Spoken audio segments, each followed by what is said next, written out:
The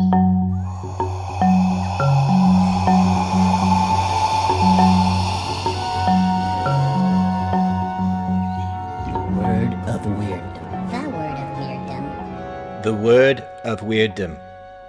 Revelation by and through the mind of an infant. Chapter 5. Intelligence and the Fictional Apology of Joseph Smith, Jr.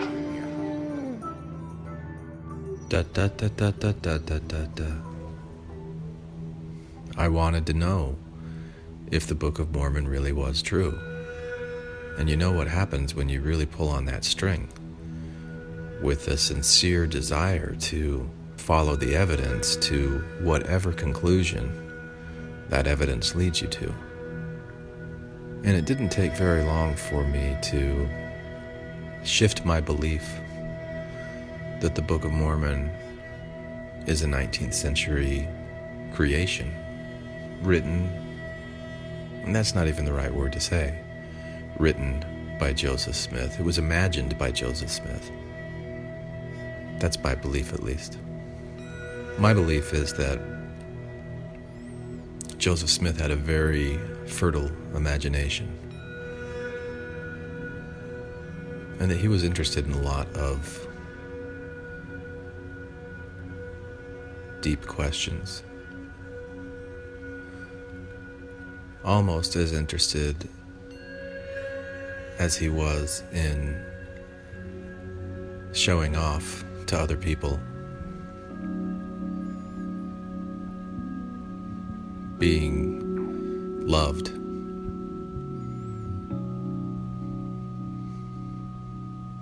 and the things that he would do to show off and be loved. I don't think I'll ever completely know. But there's a part of me that believes that there was a bit of a rift within the Smith family where Joseph's mother, Lucy, was quite domineering, kind of nagging, where religious things were very important to her, and she had disapproval of the way that her husband, Joseph Sr., went about his life. And I get the sense that young Joseph recognized this rift. And like many of us, when we see disagreements between our parents as young kids, as my oldest daughter saw with me and her mom, she would say, "Don't have a little fight." And I think this was something that deeply motivated Joseph Jr. to show off in the ways that he showed off and to seek love in the ways that he sought love. And using his fertile imagination to explore some of the questions that were introduced into his mind from his mother on the nature of religion.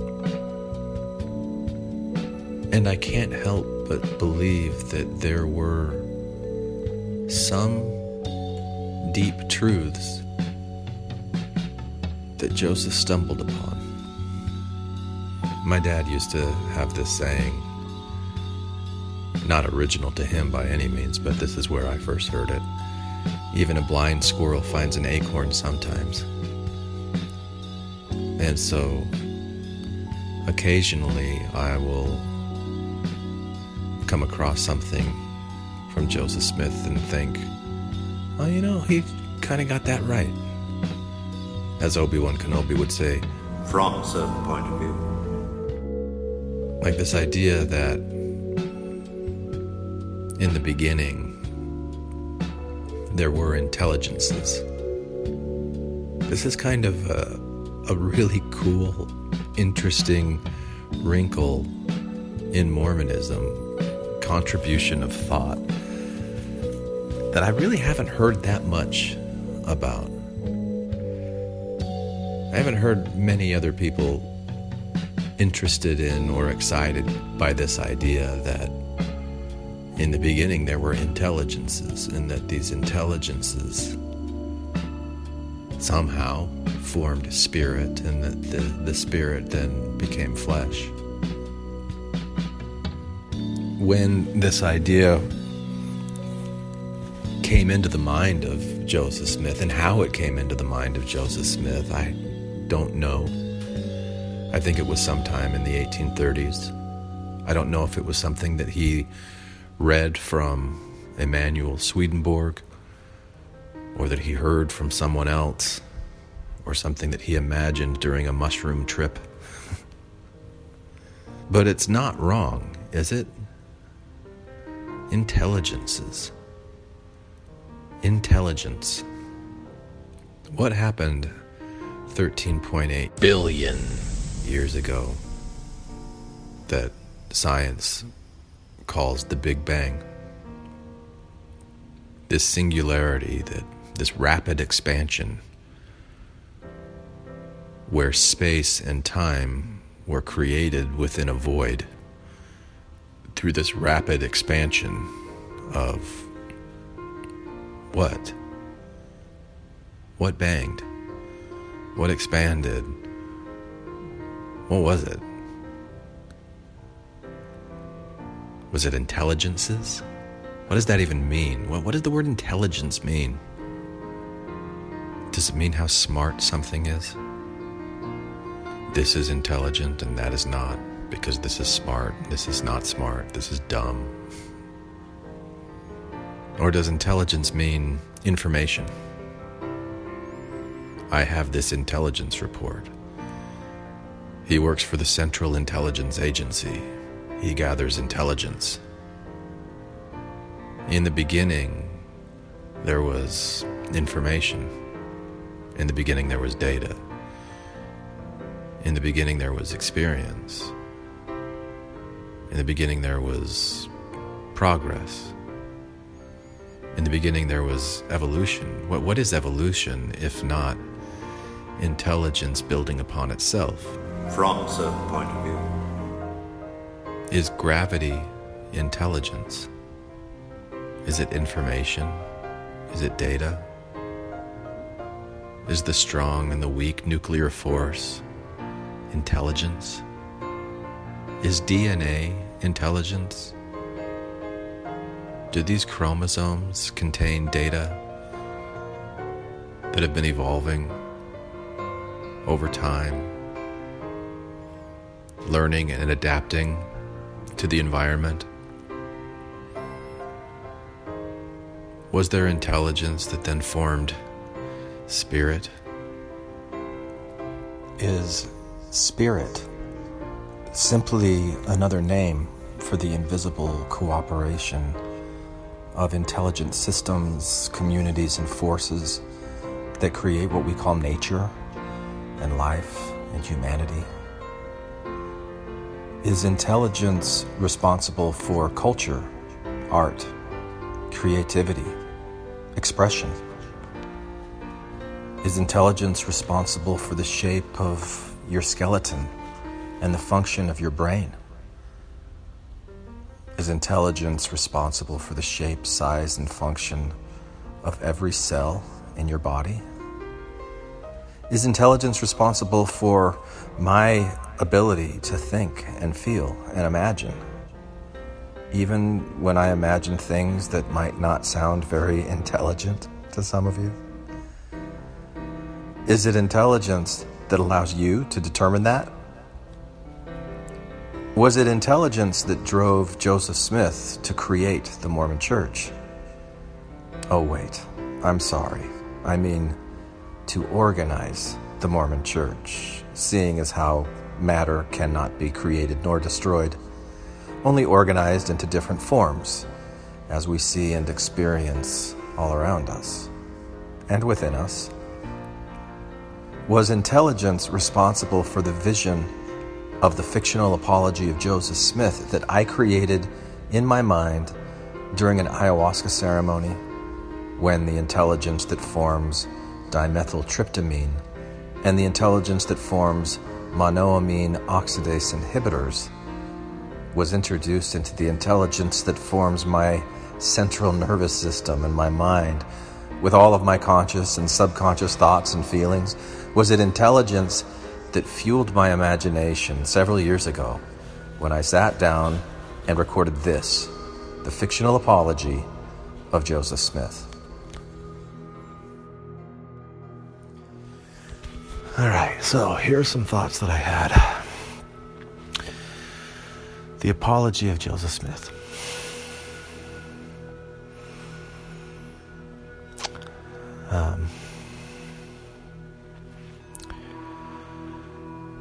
I was always a curious person,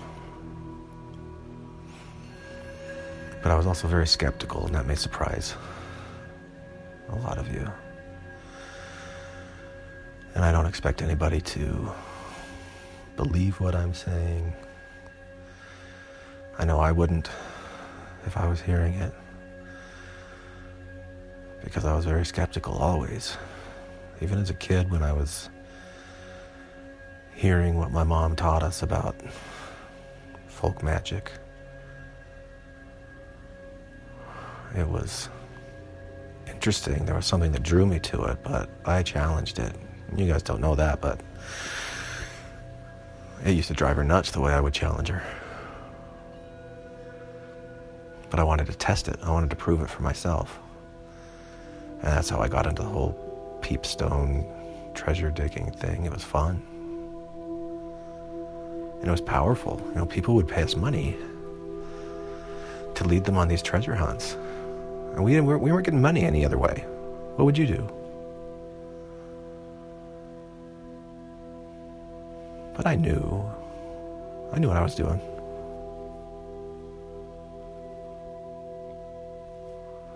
And, but there were experiences I started having because of the curiosity that I had. I really started feeling like I was connecting to God. I was connecting to the divine. You know, the first vision story, it's a nice story. I made it up. I made up a lot of stories. I'm a storyteller.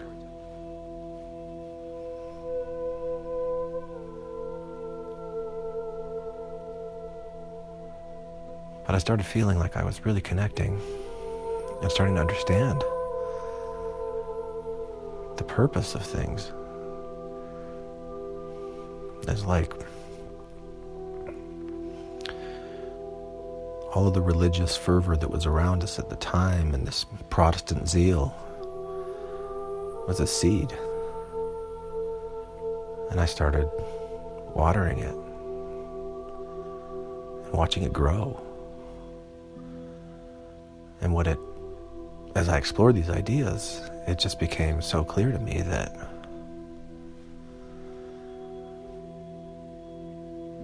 we can be like God, that God was once like us.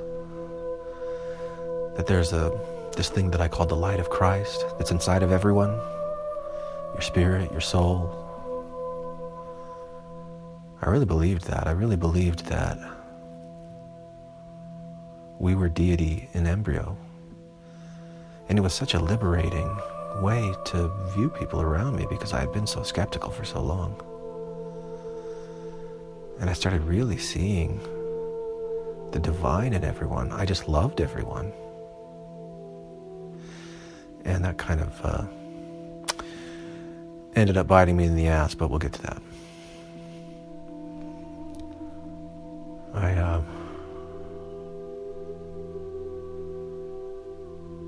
I didn't really want to start a church.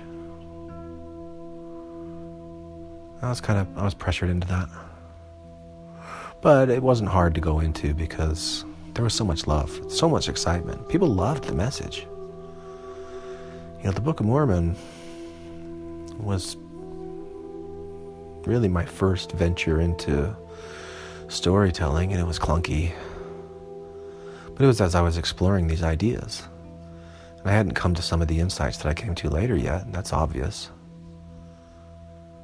But I was embarrassed. I didn't want people to know that this was really just me and my imagination. And I didn't feel like it was just me and my imagination. I felt like it was real. I was really tapping into the divine. And it was a weird process of writing the Book of Mormon and getting it published, but there you have it. I did it. I was kind of embarrassed by it most of my life. But it drew people. It attracted something. It ignited a spark. It made people feel like they were important. And I really felt like they were important. That the heavens weren't closed. That there was a chance for everybody to connect with the divine within themselves. That's how I thought of it. And so I framed it in different ways that I thought they would accept. I was always asking, how can I teach? How can I share what I'm feeling with others in a way that they'll understand it and accept it? And I made a lot of mistakes, a lot of trial and error. But sealings, when I got this idea for the temple, I mean, it was there in the Bible. So it wasn't like this brand new idea that I had, but that we could use this as a way to create a ritual to show people that we really are connected. And so I'll say, let's seal you together. So now you feel like before you didn't believe that you were, but now after this you feel that we are. So we have these sealing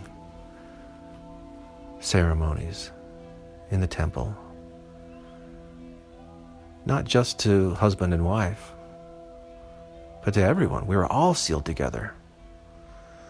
It wasn't about marriage, it wasn't about sex, it was about the unity of soul and how everyone was connected in the divine in the way that I imagined it.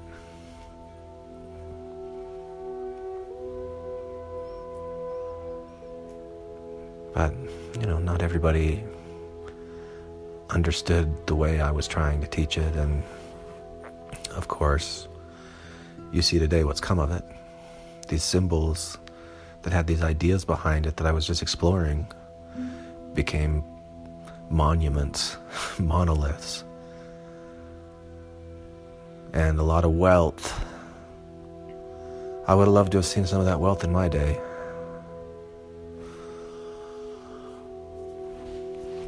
But it's corrupting. And I gave away as much as I ever earned. More.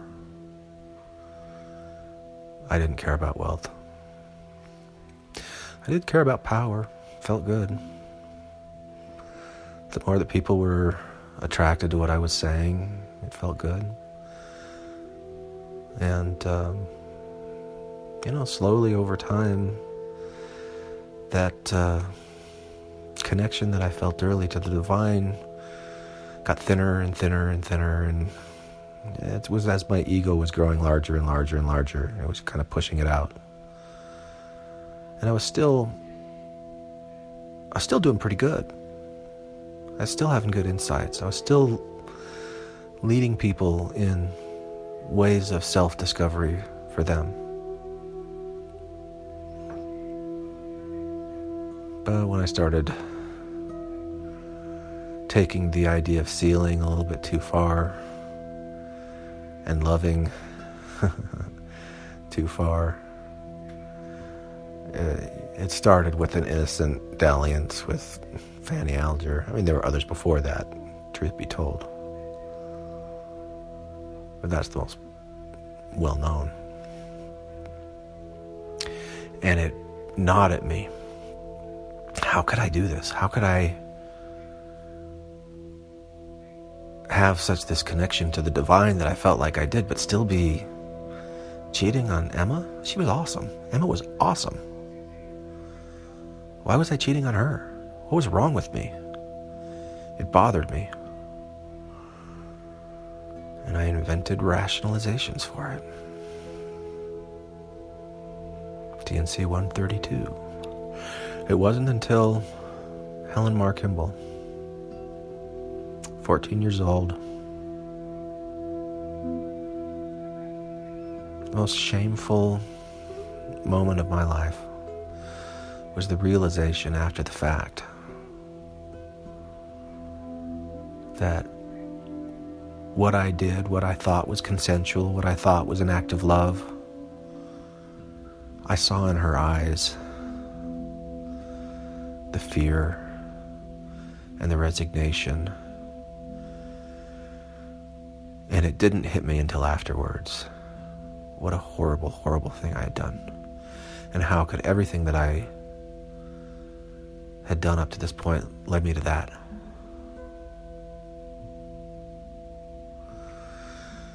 And I went a little crazy.